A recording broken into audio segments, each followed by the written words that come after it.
Siddhartha Govinda. Govinda once spent a rest period with some other monks in the pleasure grove with Kamala, the courtesan, had once presented to the followers of Gautama. Here talked of an old ferryman who lived by the river, a day's journey away, and whom many considered to be a sage.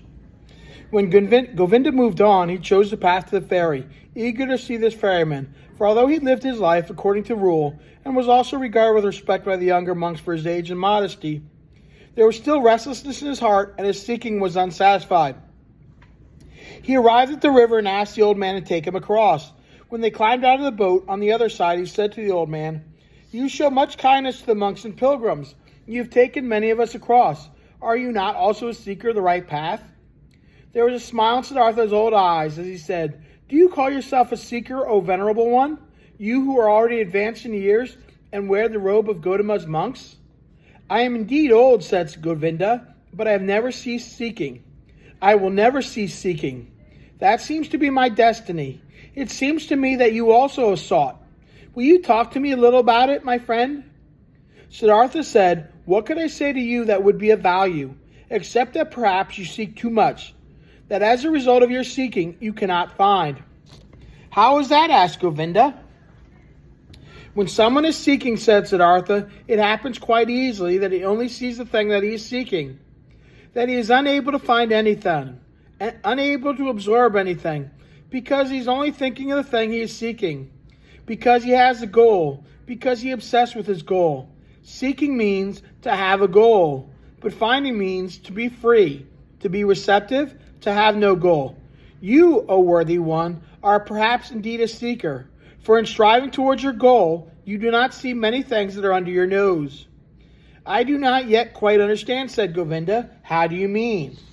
Siddhartha said, "Once, O worthy one, many years ago, you came to this river and found a man sleeping there. You sat beside him to guard while he slept, but you did not recognize the sleeping man, Govinda. Astonished and like one bewitched, the monk gazed at the ferryman. 'Are you Siddhartha?' he asked in a timid voice. 'I did not recognize you this time, too.' 'I am very pleased to see you again, Siddhartha. Very pleased. You've changed very much, my friend. And have you become a ferryman now?' Siddhartha laughed warmly. 'Yes, I have become a ferryman. Many people have to change a great deal and wear all sorts of clothes. I am one of those, my friend. You are very welcome, Govinda, and I invite you to stay the night in my hut.'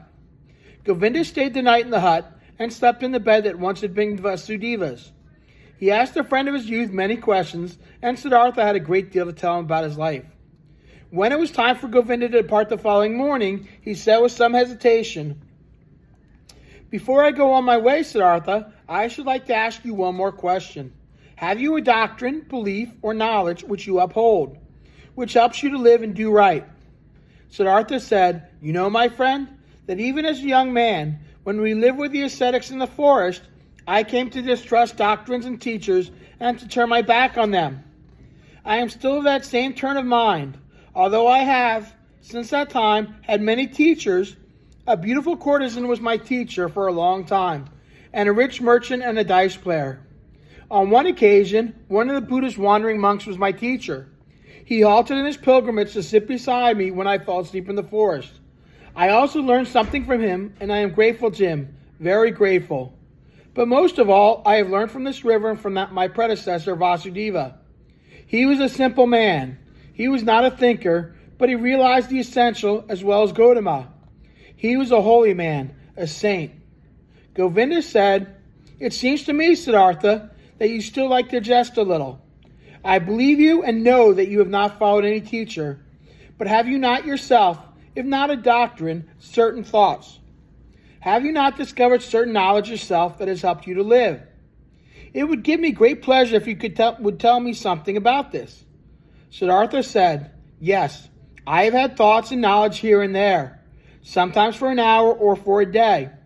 I have become aware of the knowledge just as one feels life in one's heart. I have had many thoughts, but it would be difficult for me to tell you about them. But this is one thought that has impressed me, Govinda. Wisdom is not communicable. The wisdom which a wise man tries to communicate always sounds foolish." "Are you jesting?" asked Govinda. "No, I am telling you what I have discovered. Knowledge can be communicated, but not wisdom. Hi there. Yeah. Yeah. She's yours.